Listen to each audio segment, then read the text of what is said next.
Sayuri dan ada peluang bola mati dan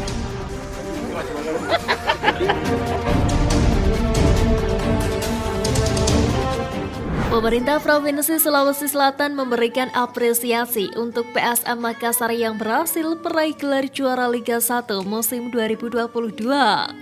Gubernur Sulawesi Selatan Andi Sudirman Sulaiman menghadiahi pasukan Ramang bonus sebesar 1 miliar rupiah. Pemberian hadiah tersebut berlangsung di Rumah Jabatan Gubernur Sulsel, Jalan Sungai Tangkam, Makassar pada Kamis malam 8 Juni kemarin. PSM Makassar hadir datang dengan hampir full squad dalam kegiatan tersebut, termasuk pelatih Bernardo Tavares hingga Direktur Utama PSM Makassar Sadikin Aksa. Kami kasih apresiasi dalam bentuk uang pembinaan kepada PSM. Pemain-pemainnya melalui koordinasi manajemen itu sudah kita transfer tadi 1 miliar rupiah, kata Andi Sudirman saat ditemui usai kegiatan berlangsung. Sementara itu pada saat PSM Makassar sukses menembus final AFC Cup zona ASEAN, Gubernur Sulawesi Selatan Andi Sudirman Sulaiman memberikan bonus senilai 750 juta rupiah untuk PSM Makassar. Klub sepak bola kebanggaan Sulsel ini mendapatkan bonus atas raihan PSM Makassar sebagai runner-up Piala AFC 2022 zona ASEAN. Keberhasilan PSM Makassar meraih gelar juara ini berhasil menyudahi penantian panjang selama 23 tahun lamanya. Pertandingan PSM Makassar versus Bali United akan berlangsung di Stadion Gelora B.J. Habibie Parepare pada pukul 18.30 waktu Indonesia Barat.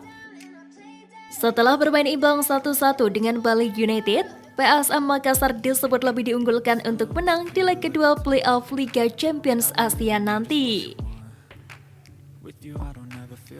Pasalnya, PSM Makassar masih menyimpan 3 pemain panggilan timnas Indonesia untuk FIFA Matchday Juni 2023. Sedangkan Serdadu Tridatu yang telah mendatangkan bek naturalisasi Thailand diprediksi tidak dapat menggunakannya.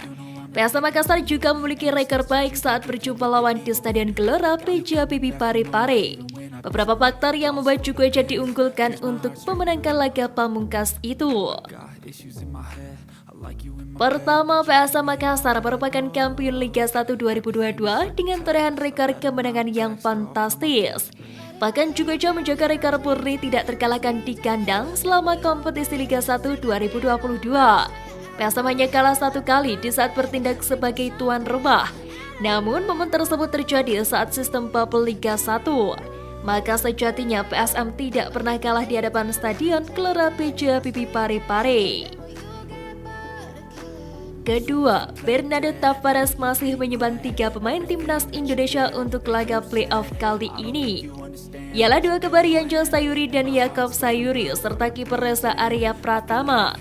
Perlu digarisbawahi ketiga pemain tersebut merupakan pemain kunci PSM Makassar. Pada sisi lain, Bernardo Tavares telah mendatangkan sederet pilar asing. Pada lini bertahan PSM memiliki pemain baru Kike Linares. Pemain naturalisasi timnas Filipina akan bergabung dengan Yuran Fernandes pada jantung pertahanan. Berlanjut untuk posisi ujung tombak akan dihuni oleh Adilson Silva. Puber asal Portugal tersebut dapat menjadi tumpuan pengganti Ramadan Sananta. Ketiga, dukungan ribuan supporter PSM Makassar tentu menjadi salah satu faktor yang penting. Diprediksi Stadion B.J. Habibie akan menjadi merah lantaran antusiasme pendukung sangat tinggi. Dengan dukungan itu Jukueja menjadi lebih percaya diri menghadapi lawannya di kandang sendiri.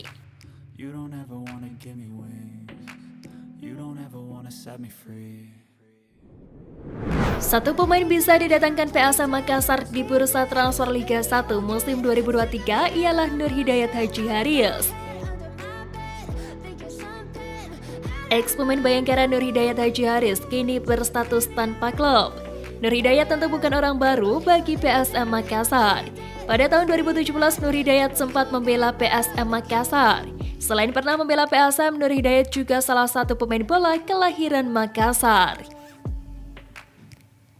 Nur Hidayat tentu salah satu pemain yang bisa menggantikan posisi Altabala di PSM Makassar. Altabala diketahui batal berseragam PSM yang memilih bergabung ke Dewa United. Nur Hidayat dan Alta Bala pun sama-sama bermain sebagai bek.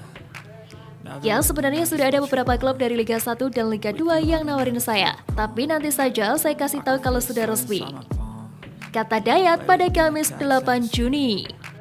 Di level internasional, Nur Hidayat Hajaris ikut tampil bersama timnas U19 Indonesia pada turnamen Toulon 2017 yang digelar di Prancis. Nur Hidayat kemudian kembali membela timnas U19 Indonesia yang tampil pada Piala AFF U19 2018. Pada tahun berikutnya, tepatnya pada 2019, Nur Hidayat tampil bersama timnas U23 Indonesia yang berlaga di SEA Games Filipina. Nur Hidayat pernah menjadi salah satu dari 28 pemain yang dipanggil pelatih timnas Indonesia Sintayong untuk menjalani laga kualifikasi Piala Dunia 2022 zona Asia plus 2 uji coba di Dubai, Uni Emirat Arab.